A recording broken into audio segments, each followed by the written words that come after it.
अब प्रश्न ये उठता है कि यहाँ पर मध्य प्रदेश के अलग अलग जिलों से वनवासी जनजातीय लोग आए हैं, डीलिस्टिंग की रैली है। तो हम युवाओं से जानते हैं कि आखिर डीलिस्टिंग क्यों जरूरी है, क्या होगा डीलिस्टिंग से।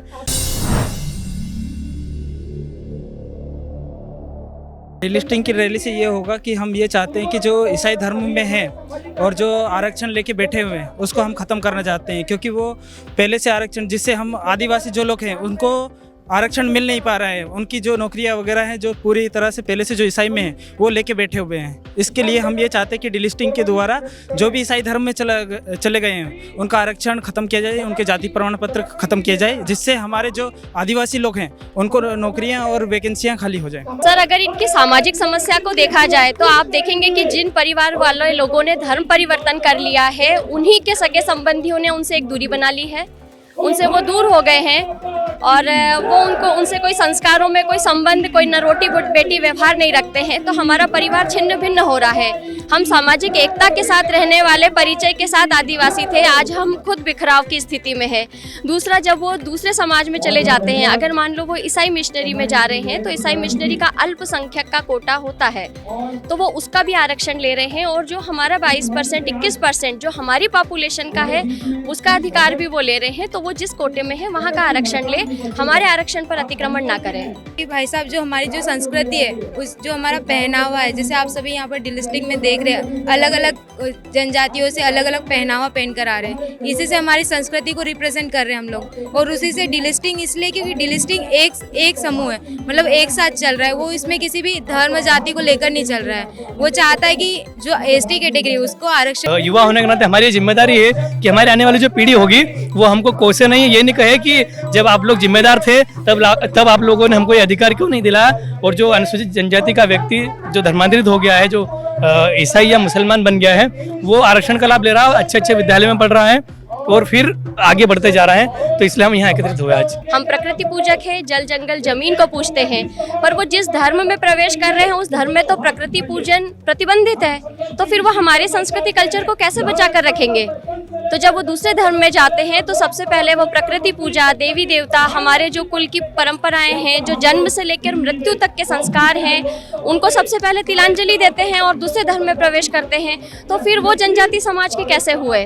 और दूसरा, हमारे जाति में ही एक बड़ा संघर्ष खड़ा होने वाला है। वो अगर ईसाई और मुस्लिम बनते जा रहे हैं, हम कम होते जा रहे हैं, तो हमारे देश और धर्म और संस्कृति के लिए खतरा है। इसलिए इनको हमेशा के लिए हमारी सूची से आर्टिकल 342 का सुधार किया जाए और आर्टिकल 341 जैसा किया जाए और इनको उस सूची से बाहर किया जाए। जैसे कि आदिवासी भाई पढ़ लिख कर करता है, कुछ नहीं कर पाता, वो ईसाई बनकर आदिवासी का लाभ लेते हैं आरक्षण का।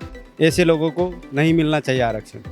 हम अपने इसी संस्कृति से, इसी धार्मिक परंपरा से बढ़े हुए हैं, बड़े पढ़े हैं। देखिए, आप मेरी बिंदी देख रहे हैं, मेरी मांग देख रहे हैं। हम लोग इसी संस्कृति के हैं, हिंदू संस्कृति के हैं। और ये बीच में जब इसको हम आगे बढ़ाते जा रहे हैं तो देख रहे हैं कि धर्म परिवर्तन की समस्या बहुत ज़्यादा हो रही है। बोले वाले जो आदिवासी हैं उनसे अपना शादी करके उनके ज़मीन का जो स्वामित्व है उसमें भी वो अपना अधिकार अपनाते। आरक्षण तो है ही है, नौकरी में तो आरक्षण लेते ही है। इसके बाद भी जो हमारे संस्कृति है, जैसे शर्म ये है, सैला है, कर्मा है, इसमें उनका कोई रुचि नहीं है। हमारे शादी ब्याह के जो रीति रिवाज है उनका अलग है। उसने अपने सर्वे में पाया है आज़ादी के 70 सालों से जो हमारा 80% लाभ, जो 80% लाभ ऐसे 10% लोग ले रहे हैं जिन्होंने अपना धर्म बदल दिया है, जो कि ईसाई हो गए हैं या फिर मुस्लिम हो गए। ऐसे लोगों को हमारा पूरा सरकारी योजनाओं का लाभ जा रहा है।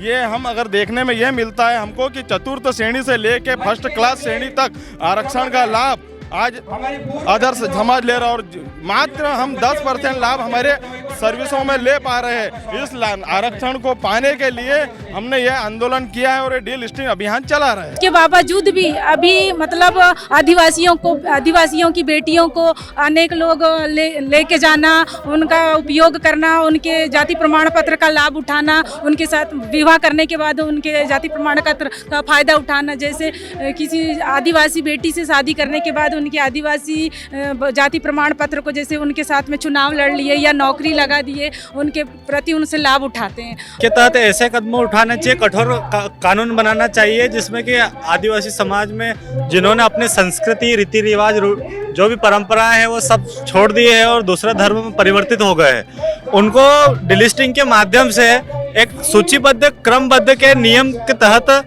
सभी को बाहर करना चाहिए। जब हमने युवाओं से बात की है तो साफ तौर पर यह नजर आया है कि डीलिस्टिंग का मतलब यह है कि जो लोग भी आदिवासी होकर भी धर्मांतरित हो गए हैं और अभी भी वो एसटी कोटे का और आरक्षण का लाभ ले रहे हैं, वो पूरी तरह से बंद हो।